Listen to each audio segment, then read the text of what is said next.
সবাইকে নমস্কার। আবার নতুন একটা ব্লগে লক্ষ্মী পুজো স্পেশাল আমার পোস্ট করতে কয়েকদিন দেরি হয়ে গেল। তো আমি মামার বাড়িতে ছিলাম এবার লক্ষ্মী পুজোতে।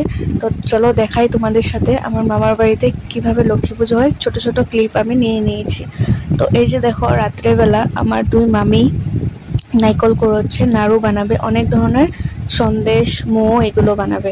আর এদিকে দেখো আমার মামা এখানে সুন্দর করে ডুঙ্গা বানাচ্ছে, কলা গাছের বাকলিটা দিয়ে সুন্দর করে বানাচ্ছে আর খুব ভালো লাগছে।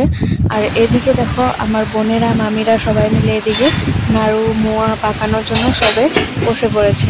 আর এদিকে যে এটা বউ লক্ষ্মীর সাথে থাকে, এটা কলা গাছ বউ বলে। তো এগুলো সব রেডি আছে। আর এটা হলো পরের দিন সকালে, লক্ষ্মী পুজোর দিন। এখানে সব কিছু রেডি। আর এই যে আমার বোন স্নান করে সুন্দর করে মালাটা গেঁথে নিচ্ছে। তারপরে যে আমার মামি বউটাকে বাড়িতে মানে ঠাকুর ঘরে ঢুকিয়ে দিল।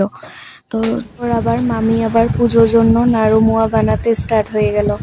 আর এদিকে আমার আরেক মামি এখানে চিত্রি করার জন্য সুন্দর করে চাউলটা বেটে নিচ্ছে। তো এটা দিয়ে চিত্রি করা হবে। আর এদিকে দেখো সবকিছু আয়োজন রেডি হয়ে গেছে। বামনের জন্য আমরা এখন ওয়েট করছি। তো অনেক বাড়িতে পুজো করে, তো তার জন্য বামন একটু আসতে একটু দেরি হয়। তো আর এদিকে দেখো আমাদের গপু সোনাকেও বসিয়ে দেওয়া হয়েছে। আমি দুপুরে একটা ভিডিও পোস্ট করেছিলাম 2 দিন আগে, আমাদের গপু সোনাকে স্নান করিয়ে। আর এই যে দেখো এদিকে বামন চলে আসলো। বামন এই যে মন্ত্র করছে, আমরা সবাই অঞ্জলি টঞ্জলি নেব। তারপরে যে আমরা সবাই পিছন দিকে দাঁড়িয়ে আছি, বামন কিভাবে মন্ত্র করছে আমরা ওইখানে দাঁড়িয়ে দাঁড়িয়ে দেখছি। আর সুন্দর করে পুজোটা হচ্ছে। এটা হলো আমার মামার বাড়ির লক্ষ্মী পুজো।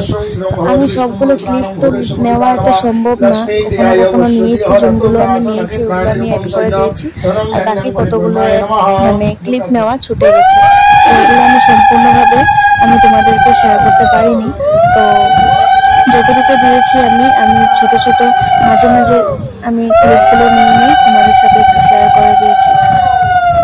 খুব সুন্দর করে বামন পুজোটা করছে, আমারও ভীষণ ভালো লাগছে। আমি প্রথম এবার মামার বাড়িতে ছিলাম লক্ষ্মী পুজোতে, আর ছোট থাকতে ছিলাম, এতটা আমার মনে নেই। তো এটাই আমার মনে আছে। তো দেখো এই যে পুজো কমপ্লিট হয়ে গেল। আর আমার মামা নিয়ে এসেছে বম। দেখো অনেক ধরনের বম আছে, তারাবাতি, কেরা বম, চকলেট বম, মানে অনেক ধরনের, কলা গাছ বম। আর এই যে আমরা পুজো শেষে অঞ্জলি নেওয়ার পর বম একটু মজা করে নিলাম, সব বোনেরা, ভাইয়েরা, দাদারা সবাই মিলে একটু ফুর্তি করে নিলাম সুন্দর।